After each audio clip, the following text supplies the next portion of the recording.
Umi, ana ingin bertanya, apakah kalau kita bermimpi ketemu Sayyidah Fatimah itu beneran beliau? Terus apakah Sayyidah Fatimah itu bisa bertemu kita di dunia nyata? Soalnya saya pernah mendengar tentang salah satu santri Darzaro yang bertemu dengan Sayyidah Fatimah. Dan untuk rekomendasi buku tentang Sayyidah Fatimah, Umi, baik apa ya? Bertemu dalam keadaan terjaga gitu ya. Emang selama ini yang memang kita yang disebut bisa dalam keadaan ini adalah Rasulullah Sallallahu Alaihi Wasallam ya. Bahwa Rasulullah SAW bisa kita seorang menemui Rasulullah dalam keadaan tidur ataupun dalam keadaan terjaga. Adapun untuk yang lain-lainnya tidak mustahil gitu, semuanya mungkin gitu ya. Akan tetapi kita pun akan gampang karena ini masalah kejujuran dan sebagainya. Kita tidak ingin membuka celah orang-orang untuk berdusta. Tapi kalau ada orang mengaku bertemu, ya kita juga nggak boleh langsung mengatakan dia adalah pendusta. Mungkin saja, karena kita sendiri pernah mendengar ada wali yang ada di Tarim ya, yang ada di Tarim itu beliau adalah orang yang sering sekali didatangi oleh Rasulullah dan para sahabat gitu ya. Bahkan sampai dikatakan istrinya itu sampai bisa membedakan antara suaranya Sayyidina Abu Bakar, Sayyidina Umar, karena begitu seringnya suaminya itu dikunjungi oleh orang-orang mulia gitu. Jadi nggak mustahil min babil karomah ya, babil karomah. Jadi kadang mungkin seperti itu gitu kan. Artinya bukan suatu hal yang mustahil, karena apapun mungkin bagi Allah, nggak ada yang susah. Bagaimana Allah bisa menghidupkan orang yang mati, apalagi hanya menghadirkan untuk bertemu atau dalam mimpi, itu bukan hal yang susah bagi Allah. Hanya kalau kita berharap ya boleh saja gitu kan, tapi yang paling penting gini, jangan hanya berharap untuk bertemu tapi kita belum memperbaiki akhlak kita. Yang paling penting adalah kalau memang ternyata ada pertemuan, apakah melalui mimpi, itu alhamdulillah itu rezeki minallah, nikmat dari Allah Subhanahu wa taala. Tapi jangan sampai itu menjadi obsesi. Oh, saya harus bertemu. Kenapa pengen bertemu? Untuk pengakuan supaya nanti kita bisa cerita ke orang. Oh, enggak bisa begitu. Bahkan ketika kita bermimpi, Nabi Muhammad pun bukan untuk bangga-banggaan. Itu ibarat adalah hadiah dari Allah ya. Hadiah dari Allah. Tapi juga lihat, kadang bertemu dengan Nabi pun kalau ternyata orang tidak mampu, bisa saja malah menjadikan orang itu nanti masuk kepada bab yang lain, yaitu sombong dan sebagainya. Nah, sebenarnya pertemuan dengan Rasulullah, pertemuan dengan orang mulia ini adalah satu hal yang hendaknya dijaga, dirahasiakan. Para salafun soleh ketika mimpi Nabi bukan untuk dipamerkan. Mereka menganggap itu adalah sir rahasia antara mereka dengan Rasulullah SAW, kebanggaan, bukan untuk diceritakan sana sini. Biasanya ya para salafun soleh itu kalau menceritakan tuh bukan mereka yang menceritakan, tapi biasa dari orang lain. Nah, kayak kami tadi menceritakan tentang wali ini, itu menceritakan istrinya, bukan dari walinya.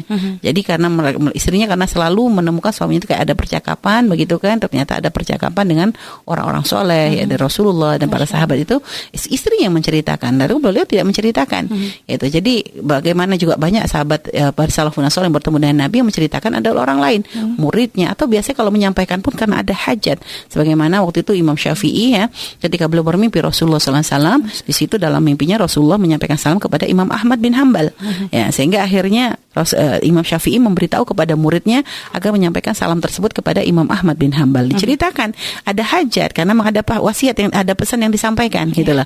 Jadi bukan tiba-tiba Imam Syafi'i keluar bahwa aku tadi malam mimpi, enggak. Biasa para salafun saleh menceritakan mimpi adalah karena ada sesuatu.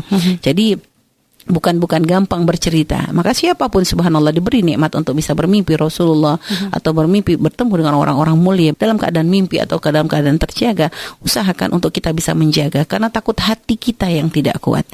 Takut nanti kita yang kurang bisa menjaga hati gitu ya. Karena yang namanya gitu pasti nanti ada fakhar, ada ujub, ada akhirnya bisa nanti di situ bibit-bibit kesombongan, akhirnya merasa diri lebih baik dari orang lain. Aku loh ketemu gitu ya. Tapi insya Allah kalau memang kita mendengar ada orang yang bertemu, mungkin subhanallah husnudzan adalah orang baik gitu ya. Suatu kerinduan untuk bisa bertemu sangat bagus ya. Tapi yang paling pentingnya sekarang kita terapkan adalah menerapkan dalam kehidupan kita sehari-hari agar kita bisa menjadi ahli ibadah seperti Sayyidah Fatimah, agar kita bisa menjadi orang wanita yang punya malu seperti Sayyidah Fatimah, agar kita menjadi wanita yang bisa menjaga syariat seperti Sayyidah Fatimah, yang sabar, yang baik kepada orang tua. Ini kebaikan beliau itu hadirkan, itu yang paling penting. Kalau ada mimpi itu bonus. Pertemuan itu bonus, tapi yang paling penting sekarang terapkan akhlak beliau. Insya Allah kalau memang kita nggak bisa ketemu di dunia, semoga bisa ketemu di akhirat. Amin. Dan masalah buku ya, jadi bukunya, buku tentang Sayyidah Fatimah, terus terang ya, Umi sendiri nggak pernah, Umi belum tahu kalau buku yang ada dengan cetakan Indonesia itu Umi belum banyak tahu karena terus terang kalau Umi selama ini membaca kisah-kisah tentang orang-orang terdekat Nabi dari mulai istri dan anak itu kita nggak ngambil dari yang ini gitu ya. Kita banyak ngambilnya dari buku-buku yang belum ada terjemahnya. Ada karangan karangan Fatimah Ummu Abiha, itu adalah karangan Muhammad bin Abdurrahman As-Saqqaf ya. Ada Innaha Fatimatu Zahra, itu adalah karangan Syekh Abdul Yamani ya. Muhammad Abdul Yamani, itu karangan-karangan yang rekomen tentang Sayyidah Fatimah gitu ya. Ada beberapa kita juga melihat di mana kita browsing gitu ya di internet juga, nggak semua linknya bisa diambil. Jadi ada memang beberapa link-link tertentu yang memang aman, banyaknya nggak aman. Terus terang banyak yang nggak aman. Kalau kita mencari itu antara yang aman dengan tidak aman, lebih banyak yang tidak aman. Sehingga mending jangan gitu ya, karena hati-hati gitu ya, karena takut yang tadinya itu tadi banyak kisah-kisah sih. Kecuali kita sudah punya rambu-rambunya, udah punya ininya, maksudnya remnya gitu ya. Sehingga paling tidak kalau menemukan nggak mungkin gitu. Jadi karena takut ya, karena kesalahan dalam membaca sejarah itu bisa menjadikan kita ini berprasangka buruk kepada orang-orang mulia. Bisa menghadirkan prasangka buruk kepada para ahli bait Rasulullah, bisa berprasangka buruk kepada sahabat Nabi Muhammad SAW. Dan kalau sudah mulai prasangka buruk kepada orang mulia, akhirnya prasangka buruk kepada Nabi Muhammad, sampai nanti bisa prasangka buruk kepada Allah. Naudzubillah.